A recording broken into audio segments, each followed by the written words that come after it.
may have mentioned one of them or two of them already, but if you had to say, select 5 of the most inspirational moments in your life in relation to your writing, 5 triggers. Sometimes for people it's a school teacher that led them on a journey or something. If you had to pick 4 or 5, I don't know, pick a number. Okay. But those moments that you go, yeah, they're definitive moments. If that hadn't happened, perhaps I wouldn't be where I am.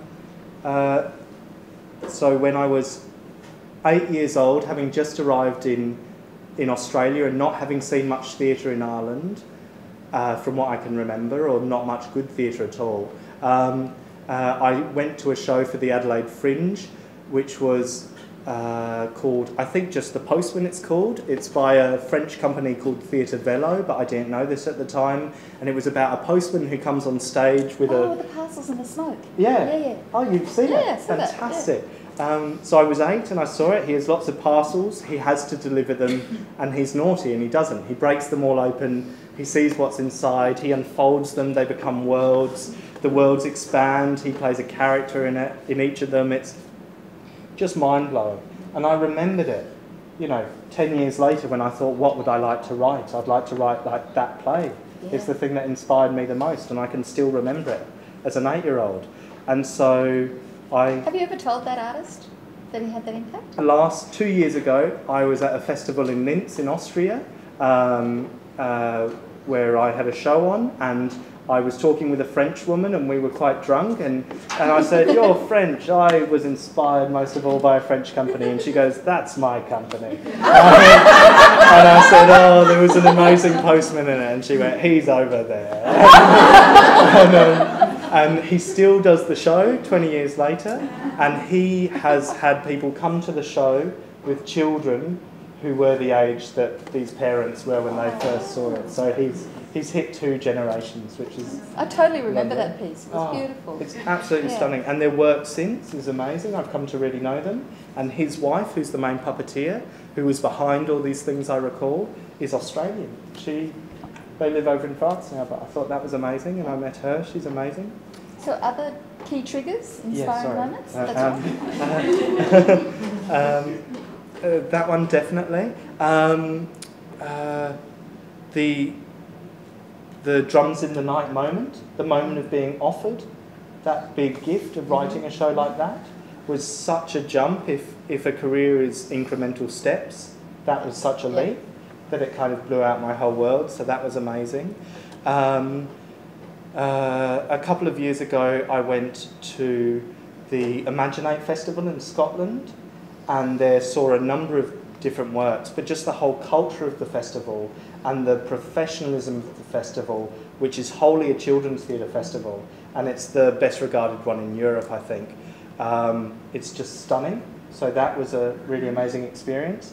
And 4 years ago, I went to the Azatej Festival, which is the World Children's Theatre Festival and Conference, held every 3 years. In Adelaide it was. It was held in Adelaide, and I went to it, and that's where I had my first piece of children's theatre that really took off and has since travelled the world quite a bit, because it was found at that festival. And that, talking with a man called Kim Peter Kovac, who's now a really nice friend of mine. He's an American academic and dramaturg, writer. He's, a bit of a jack of all, and he works at the Kennedy Center in Washington. And we were talking one night about theatre. I don't know if he even remembers this, but I asked him, what theatre do you like? And he named all these children's shows. And I said, oh, yeah, but what about adult theatre? Because I was still at that point thinking, that's when you're a serious writer, is when you write for adult theatre. He goes, I don't watch adult theatre. And just to hear a grown man say that, and just to not have to give an explanation, and just to say, this work is so much more important to me. And I suddenly went, oh my God, yes, that's a choice. And I might make that choice too. And everything kind of went from there. So that was really nice. And I might stop at 3 if that's Three's fine. Three's fine. I'm sure there's more, but they kind of all... So they're the inspirations. What have been the challenges? Is there anything in life that's kind of tried to block you or stop you, or have you just had a lovely run where people have just gone, hey, you're gorgeous, come on, let's keep going? I won't attribute it to gorgeousness if that's okay, but it has been pretty nice in terms of the way that things have moved through. Do you think that has has there anything to do with the fact that most of the people you work with or mention, you then say they're your friends? Well, that's how it begins. You've got a lovely spirit, and everybody who works with you seems to then engage with you ongoingly. It's definitely the way that I go through a process of kind of leading up to a commission. Is you meet somebody, invariably you know, have a beer with them at a festival, or you chat with them after a show. You talk about their art form and yours, and where there might be points of compatibility. But I mean, you have to appreciate each other as people to even begin that discussion, unless you can fake it, which I can't, you know. But like, unless you're really after the sell and you can just pull that off, then yeah, that's another way. But no, it has to begin with niceness, really. And if you begin with niceness, it usually keeps being nice. Yeah, yeah. And I mean, I'm sorry, that sounds so twee, but it's called karma. But honestly, yeah. like, it just seems to have been the case. And I mean, not every process has been 100% beautiful in terms of everything, those relationships being maintained all the way through. But that in itself has been absolutely a learning thing. Yeah. You know, and so let's go there. Let's go to the challenges in the writing process. So people talk about a writer's block, or the fact that you feel, oh, I've run out of stories. Do you ever? What are the bits that you find hard about the job?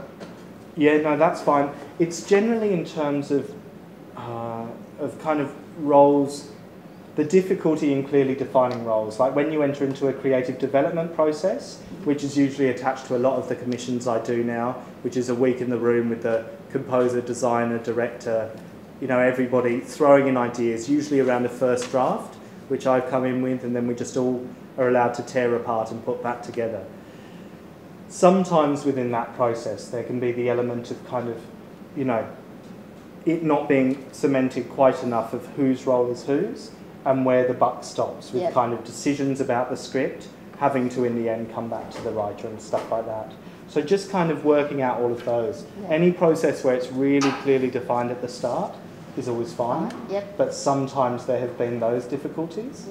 And of course you want to do right as well. You know, if an idea has come from somewhere else, you want to acknowledge that.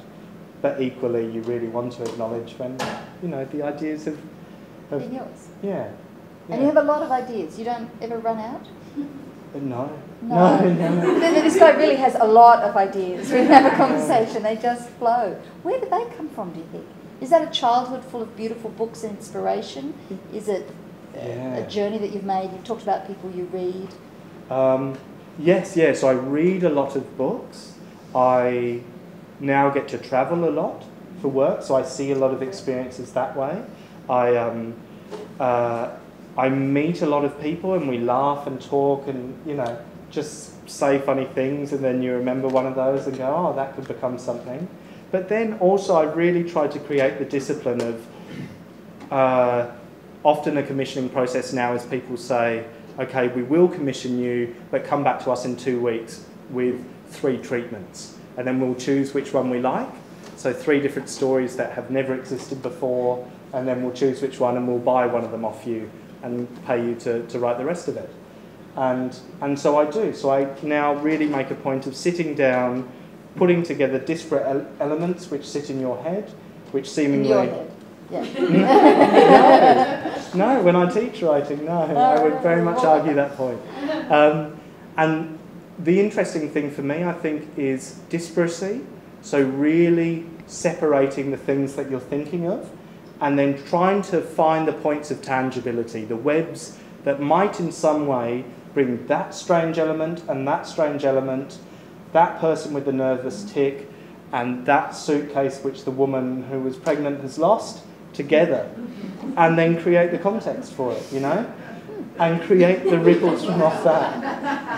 I love your stories. I love them. What do you do? Okay, so you've got your wild ideas, you've pulled them together, you've found a world or a premise by which they can coexist. Do you ever write for a couple of days and then go, oh, this one's not going anywhere, I have to throw that one away? Or do you massage it until it gets there? I do the first bit but not the second bit. So I go, this one's not going anywhere, but I never throw it away. Right. I put it away and then I come up with something new. But then one day when somebody says, give us 3 ideas for a commission, I take that one, I slip it in between the other two. And sometimes they go, that middle one. And then you have to make it work. So it's absolutely, it's the man with the tick in the briefcase. It's that producer in Scotland and this idea which didn't work at all for a company in Buenos Aires. I put them together and they work, It's too simple. I mean, and then I have to write it, which is the Yeah. tricky bit. But that bit, yeah, it's good.